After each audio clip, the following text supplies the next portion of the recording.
this chair. It's nice. It's old. So I've been listening to you for a while, and I get the thing that you say that nothing is more important than how we feel, and the quickest way to get things that we want is to be happy. So, And what you want is to be happy. That's interesting the way you said it. The quickest way to get what we want is to be happy. Well, but the reason you want what you want is because you think having it will make you happy. So the quickest way to what you want is to be happy, so you're already there. So then it can come more quickly. But humans worry about that. If I'm already happy, even though it hasn't come, somebody's going to hold it out. Like my mother did. If I was good, then she didn't give it to me. I really needed to be needy. I need to be needy before my mother would give stuff to me. And the universe is not your mother. Your mother was screwed up. So my question is, throughout the day, I look for things, not to make me happy, but I look for things to appreciate. You know, oh, there's a cute little puppy, or look at the sky, it's such a beautiful color. That's a nice thing to keep momentum going. In other words, from a place of alignment, then deliberately looking for positive aspects can hold you in that steady vibration and allow the momentum to increase, which is more and more satisfying, isn't it? Right. But a lot of the times when I'm kind of checking in with myself, you know, you get caught up in the day and you're just kind of, you know, on go mode. I'm asking myself, okay, how am I feeling? Am I happy? And a lot of times I'm like, meh, okay. You know, I'm not unhappy, but I'm not like, you know, jump up and down, I just won an Oscar happy, you know. So, almost no one is.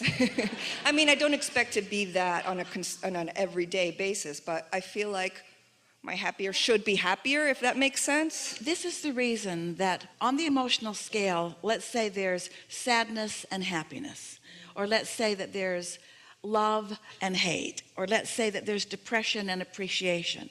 And so happy is there. But when you use the word satisfied, you could be depressed or revengeful, and in your revenge there's satisfaction. If you will use satisfaction as what you're reaching for, then wherever you are, you can lean more in the direction of who you are, and therefore get more momentum going in that direction. Don't make work of being satisfied either. But it is nice to notice it when it's just happening. Just notice it and therefore perpetuate it. Since law of attraction is responding to however you're feeling, and you catch a glimpse that you're not feeling that great, then it's good to leave the topic if you can.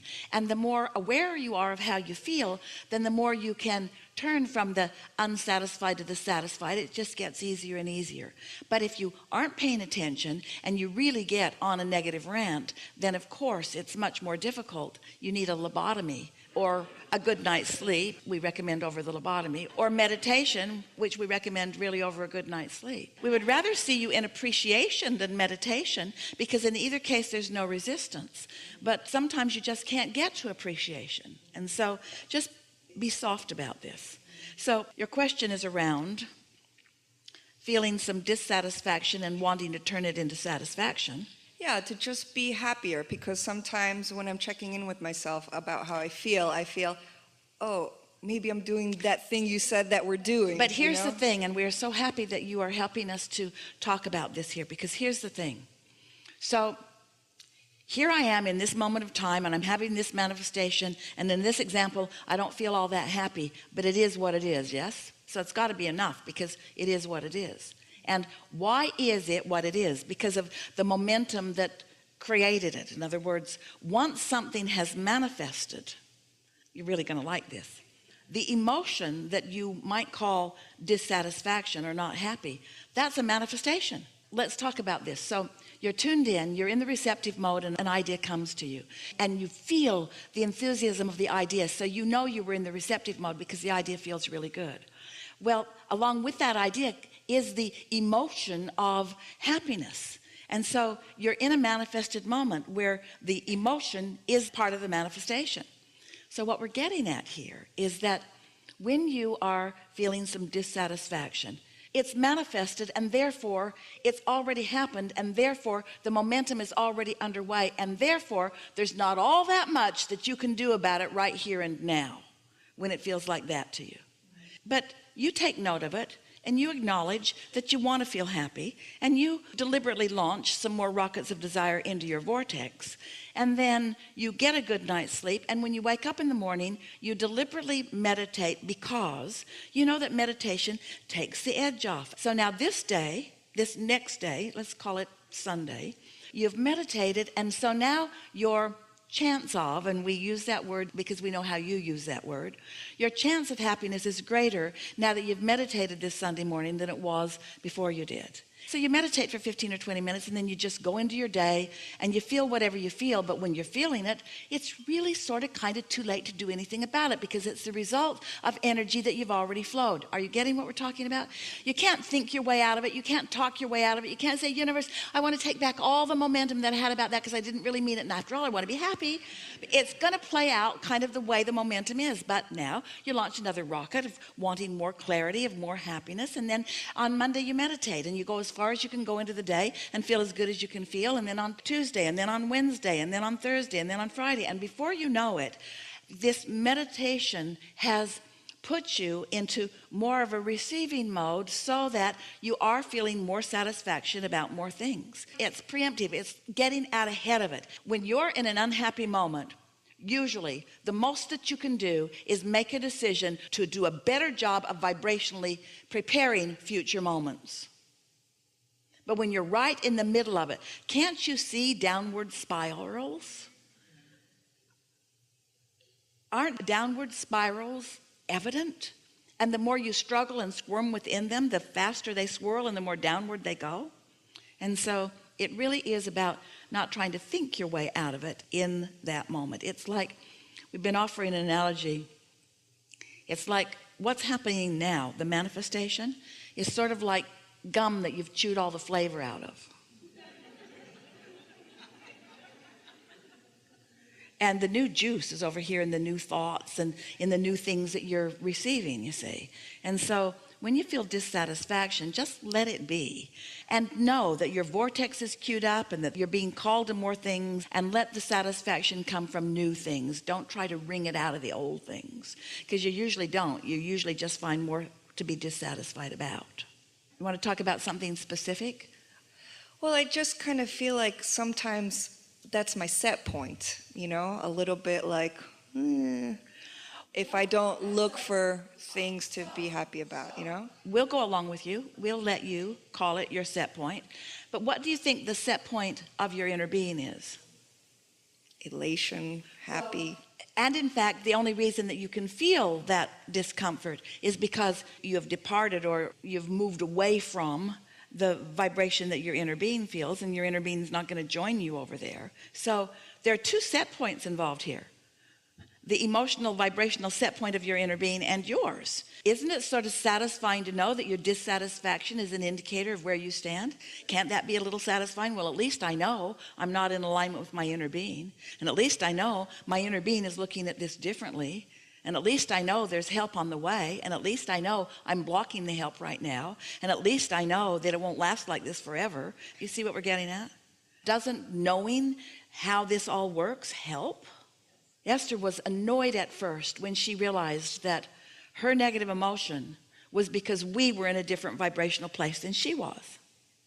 And one day, after some pretty strong momentum, she said, Abraham, if you're my friend, come over here where I am and close the gap. I think you should just come over here where I am and I'll feel better.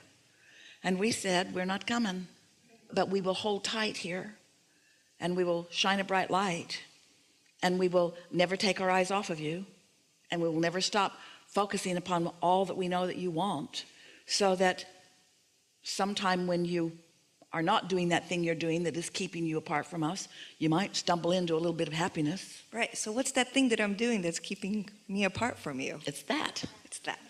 Okay. It's that. It's thinking too much about it. It's noticing that I'm not happy. It's trying to figure out why I'm not happy. It's trying to wring the unhappiness out and put more happiness in. In other words, it's chewing the old gum. It's too much attention to the old reality. And we're calling the old reality, this reality that you're calling right now, this red hot minute. That's old. That's old because the juice is chewed out of it. And where your satisfaction will always be is in the new movement with the new energy. That's where satisfaction is.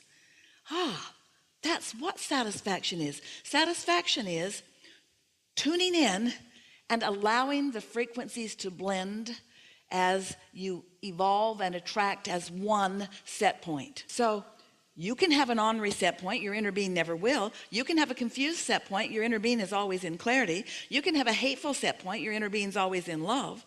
So as you meditate and deactivate, because when you quiet your mind, you quiet thought. When you quiet thought, you stop any vibration. When there's no vibration, then you've quieted yourself. And now you can easily find your way by law of attraction, in the absence of resistance, right into vibrational harmony with who you are. And so that was a good sequence, wasn't it? So now, as you find that satisfaction by no longer doing that thing you do, that's a negative way of saying it. If you'll stop doing that thing you do, it's like your cork is floating. That's what alignment is. You can hold it under the water. That's what not alignment is, but when you let go of it, it's going to bob right back up there. But most humans try to overthink things. They try to figure out what's wrong. What am I doing wrong? Why isn't it working out? And we say, just let it go. It's just going to get worse when you're in that mindset. Esther has been doing something that is very productive for her. And we want to tell you about it because we know that it could be productive for you too. Because you are a transmitting and receiving mechanism all the time. In other words, you're transmitting thoughts and receiving thoughts. And so you're broadcasting thoughts to each other. You are all more telepathic than you know. So an idea will come into Esther's mind sometimes. And she's been stopping and saying, asking of herself, what was I doing? How was I feeling before that thought came? Because she's wanting to ascertain whether she received that thought from alignment, and therefore it's coming from her vortex and from her inner being, and therefore it's a really good idea to help her move along on her unfolding of this trail. Or did I receive it from something I've been worried about? It's a really fun game to play. Where did that thought come from? In other words, you say, the devil made me do it. You've been playing that game for a while. Did it come from alignment? Is it a thought of upliftment? Do I feel exhilarated as I think of it? Or is it a protective thought? Is it a warning thought? Is it a thought that I need to do something about? And so as more and more you're in the receiving mode, then more of the thoughts that you receive will feel like that. You have control over everything that comes to you, starting with your own reception of your own thoughts. Do you believe that you create your own reality? Have you wondered how it happens? Are you starting to get the sense of what your own point of attraction is and how you accomplish your own point of attraction? And so in the same way that you could go into a bookstore or a library, and there are all of these books on different subjects with different attitudes and moods within them, and just because you have the ability to read the language in which they are written doesn't mean that you want to read every one of them. Some of them are more suited to what you're looking for, to who you are. And so the same thing is true of everything in the world. There's a plethora out there, so many things, so many experiences, so much potential. And so who was I when I walked into the room is more important than what I found when I got there. That's a good way of saying it. How I'm feeling vibrationally walking in matters so much more than what was in there before I got there, because what's in there is a perceptual thing anyway. Did we get there for you? Yes. Thank you very much. Be playful about it. A little less heady and a little more emotionally. That's just incredible that I got. Thank you. Yeah.